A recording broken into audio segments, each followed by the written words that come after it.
Beleza, pessoal, tô de volta a mais um vídeo aqui, Alexandre Mendes, amigo policial, né?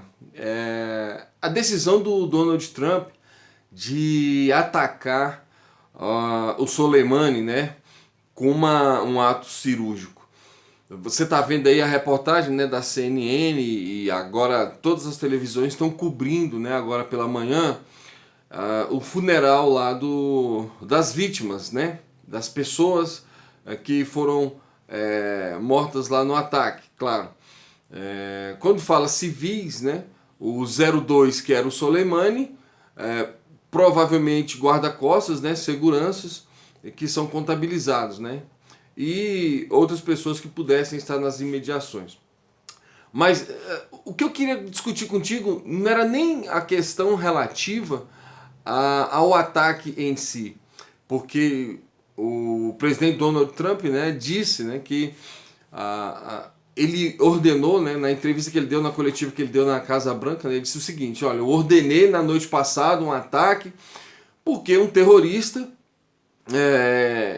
que já havia planejado ou vinha planejando vários ataques contra vários cidadãos norte-americanos e já era responsável pela morte de vários outros. Lembrando, né, tá? Lembrando que essa organização ou esse exército, né, que o Soleimani fazia parte, foi colocado na lista de terroristas, tá? O ano passado. Mas assim, o grande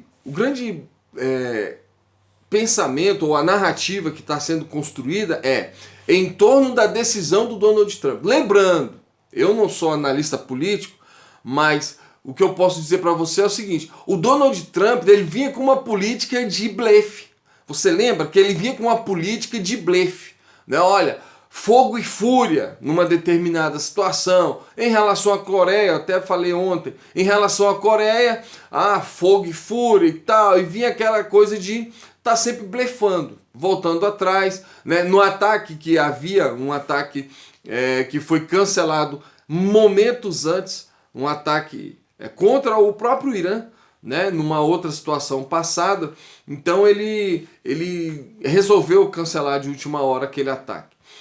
Mas o fato ele vinha com um pensamento ou uma demonstração para o mundo de blefe, né? E num jogo de xadrez, como é a geopolítica mundial, muitas vezes o jogador precisa blefar, mas em outros momentos ele precisa cumprir ou ele precisa agir de fato. Então, a narrativa que vai ser construída em torno do ato do Donald Trump vai ser tentar minimizar o que ele fez como se fosse um ato mais preocupado com as eleições ou um ato de império que vai ser ou que pode ser interpretado como uma busca por petróleo. Aí eu tenho que me socorrer do Alex Caleidoscópio, porque o Alex ele fala uma coisa muito interessante. Esse petróleo já está na mão de pessoa certa e determinada. Esse petróleo ele não vai mudar de mãos. Mas enfim, o fato a narrativa que vai ser construída, tanto pelos apoiadores quanto pelos opositores do Donald Trump, vai orbitar dentro dessa percepção ou de um ato político, meramente político, uma demonstração de poder político, e aí os opositores do Donald Trump já estão dizendo que o Donald Trump vai ser o responsável, o único responsável por uma escalada de violência na região, de que o ato foi um ato impensado, foi um ato extremamente infeliz. Isso os opositores estão falando. Por outro lado, os apoiadores estão dizendo que o mundo ficou mais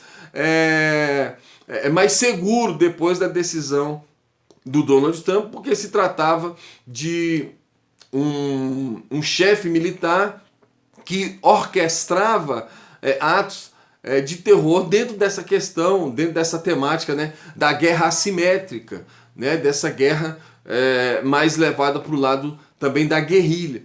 Mas enfim, a questão o ato do Donald Trump, o que você pensa sobre isso? Ele foi, na sua opinião, um ato político ou um ato de império necessário?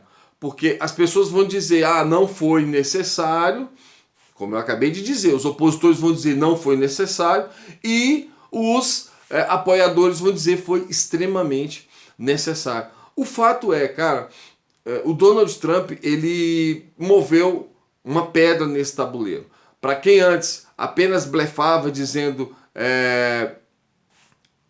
ameaçando, vamos dizer assim, né, usar a sua máquina de guerra e não usava, agora ele tem ou toma uma outra atitude. Lembrando, no site da Casa Branca, você pode entrar lá no site da Casa Branca, eu vou deixar eu vou tentar lembrar de deixar o link aí na descrição.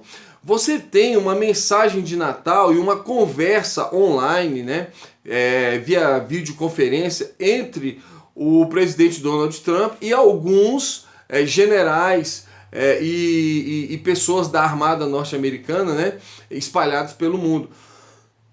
E o que é interessante observar naquela reunião, que está disponível ainda no site da Casa Branca, é que o Donald Trump começa elogiando o seu exército, né, sua máquina formidável de guerra, e ele destaca uma coisa interessante, né, o aumento substancial que houve de verba do governo norte-americano para as Forças Armadas norte-americanas. E aí não dá para comparar Bolsonaro com Donald Trump. Pelo amor de Deus, não faça essa comparação jamais. Porque, primeiro, o nosso exército é incomparavelmente menor em relação ao exército norte-americano. E aqui eu não desmereço o nosso exército. Pelo contrário, a gente faz uma constatação. Nosso exército é incomparavelmente menor. E outra coisa, a gestão política do exército, que no Brasil vem sendo sucateado. Tá? A gestão financeira e governamental em relação às Forças Armadas no Brasil é de longe uma coisa assim, no mínimo, estranha. Porque você tem um país como o nosso, que é continental, e em décadas, né, de governos que se sucederam aqui no país, você percebeu que uma diminuição das verbas voltadas para o exército, tá? E aí eu não estou aqui desmerecendo o nosso exército brasileiro, não estou desmerecendo o braço forte, a mão amiga do exército brasileiro. Agora eu estou reconhecendo o quê?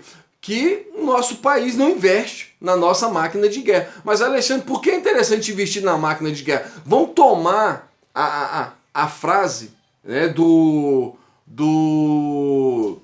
Só um minuto.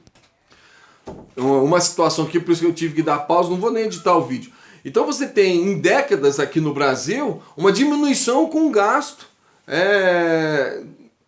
em relação às Forças Armadas.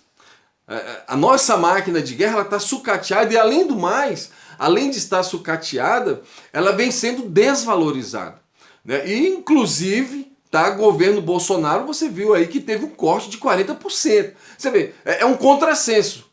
Porque enquanto nós temos um país com uma dimensão continental, uma dimensão territorial gigantesca, que faz fronteira com vários países, os governos que sucederam no comando da nossa nação diminuíram as verbas das Forças Armadas, e o atual também fez a mesma coisa.